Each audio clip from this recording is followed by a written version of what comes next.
You cannot pour from an empty cup. When asked today, what are you working on? What are you doing?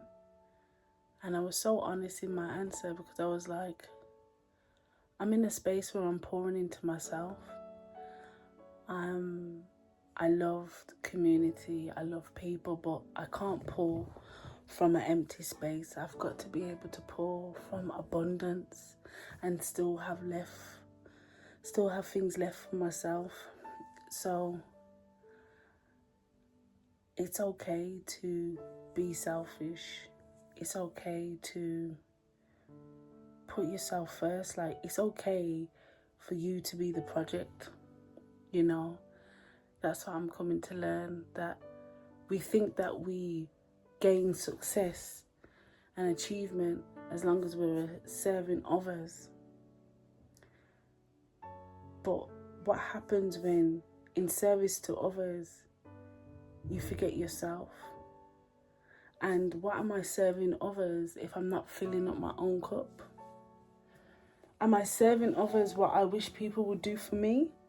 Am I serving others because that's what I feel like is missing? You know, am I serving others because that's my practice and that's what I love to do? You know, there's different things to like reasonings into why we serve. And we're often told when we serve ourselves, we're being selfish.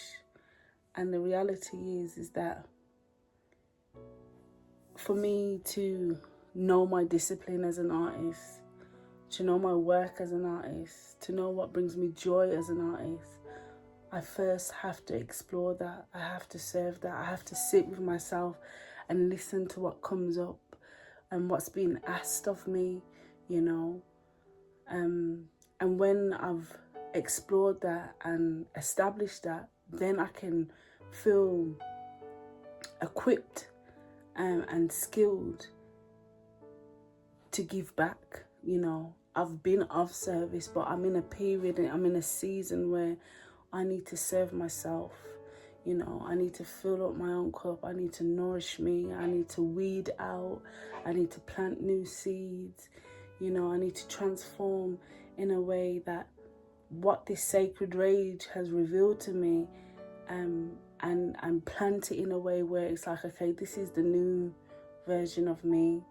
You know, the rage has come and burnt out everything that I thought was me, and it's left me with a clear slate, and it's saying, now who will you be?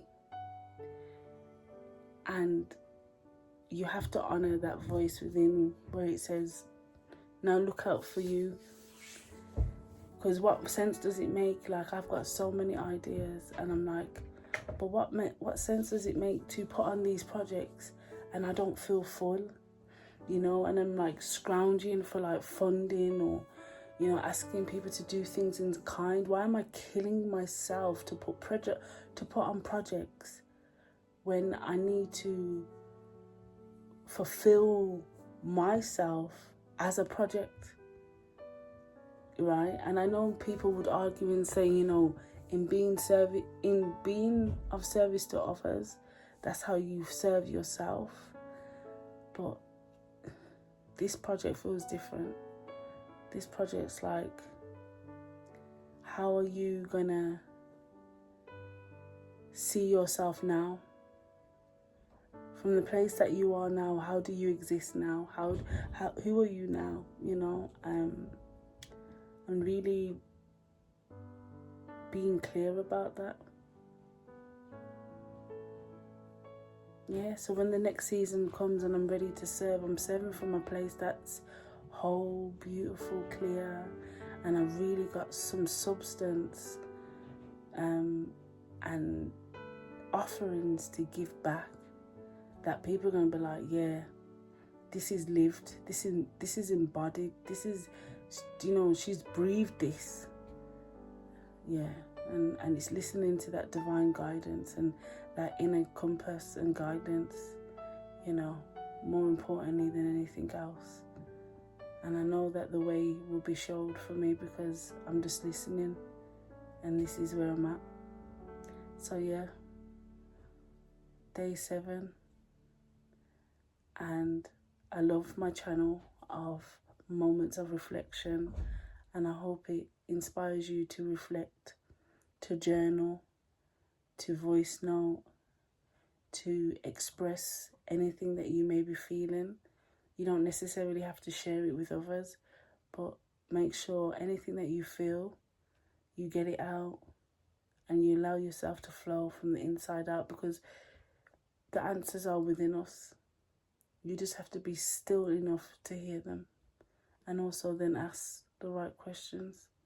I'm so tired, but again, it's the commitment, it's the connection, it's the growing and the growth that I want of this channel, that even in my tiredness, I still choose to show up. Peace and love.